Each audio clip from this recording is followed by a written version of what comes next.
تو آپ نے کیا سمجھا کہ حرف مدہ کے بعد اگر آپ نے اسی کلمے میں کیا دیکھا، حمزہ دیکھا، تو وہاں پر مد متصل کا قاعدہ استعمال ہوتا ہے، مد متصل کا قاعدہ۔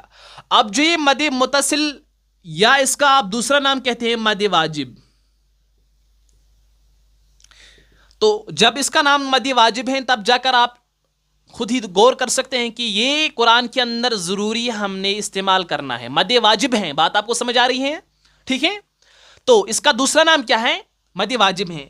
تو اس کی مقدار کتنی ہے؟ مقدار کتنی ہے؟ مقدار اس کی کتنی ہے؟ اس کو 4 الف کے برابر کھینچنا ہے، 4 الف، ٹھیک ہے، 4 الف کے برابر آپ نے اس کو کھینچنا ہے، 4 الف کے برابر، یعنی جاء۔ اور آپ دیکھتے ہیں کہ جو مد متصل ہوتا ہے، اب اس کا سمبل آپ نے دیکھا ہوگا، یہ اس طریقے سے ہوتا ہے، ٹھیک ہے، تھوڑا موٹا ہوتا ہے، جس کو آپ مد کہتے ہیں، ٹھیک ہے۔ یہاں پر میں لکھ دیتا ہوں، تو اس طریقے کا سمبل ہم مد متصل کے اوپر دیکھتے ہیں، ٹھیک ہے۔ اب مد متصل کا قاعدہ کیا ہے کہ اگر آپ نے حرف مدہ کے بعد حمزہ اسی کلمے میں دیکھا تو تب جا کر وہاں پر کون سا قاعدہ استعمال ہوتا ہے؟ مد متصل کا قاعدہ استعمال ہوتا ہے۔ بات آپ کو سمجھ آ رہی ہے نا؟ جس طریقے سے ہم پڑھتے ہیں حنفاء، حنفاء، آپ کو فا پر جانا ہے، فا الف زبر فا، الف سے پہلے زبر والا حروف یعنی حرف مدہ، تو اس کے بعد کیا ہے؟ حمزہ ہیں اسی کلمے میں، حنفاء، یہ ایک ہی الفاظ ہیں، ایک ہی لفظ ہیں، تب جا کر آپ کہہ سکتے ہیں کہ یہاں پر کون سا قاعدہ ہوتا ہے؟ مد متصل، اور 4 الف کے برابر اس کو پڑھنا ہے، حنفاء 4 الف کے برابر، کیونکہ یہ واجب ہے۔ بات آپ کو سمجھ آ رہی ہے نا؟ اوکے۔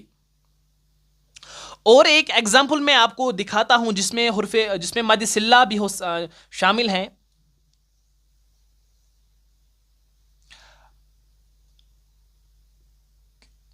تو آپ نے دیکھا ہوگا کہ ملائکۃ، یہاں پر بھی مد متصل کا قاعدہ استعمال ہوتا ہے۔ کیوں؟ کیونکہ لام کھڑا زبر لا، جو کھڑا زبر ہوتا ہے یہ الف مدہ کے برابر ہوتا ہے، الف مدہ کے برابر ہوتا ہے، یعنی حرف مدہ ہے۔ حرف مدہ کے بعد کیا ہے؟ اسی کلمے میں کیا ہے؟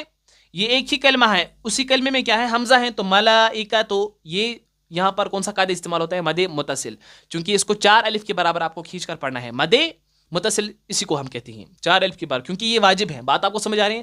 تو پھر سے میں آپ کو کہتا ہوں کہ مد متصل کا یہ قاعدہ ہے کہ اگر آپ نے حرف مدہ کے بعد، یا آپ کہتے ہیں کہ مد سلہ کے بعد، کیونکہ مد سلہ بھی حرف مدہ کے برابر ہوتا ہے، اگر آپ نے حرف مدہ کے بعد حمزہ اسی کلمے میں دیکھا، حمزہ اسی کلمے میں دیکھا، تب جا کر آپ کہہ سکتے ہیں کہ یہاں پر کون سا قاعدہ استعمال ہوتا ہے؟ حرف مدہ کا قاعدہ استعمال ہوتا ہے، جو کہ مد واجب ہے، اس کو 4 الف کے برابر کھینچ کر پڑھنا ہے، ٹھیک ہے، چونکہ یہ واجب ہے۔ اگر آپ نے اس کو 4 الف کے برابر نہیں پڑھا تب جا کر آپ گنہگار ہو سکتے ہیں، ٹھیک ہے۔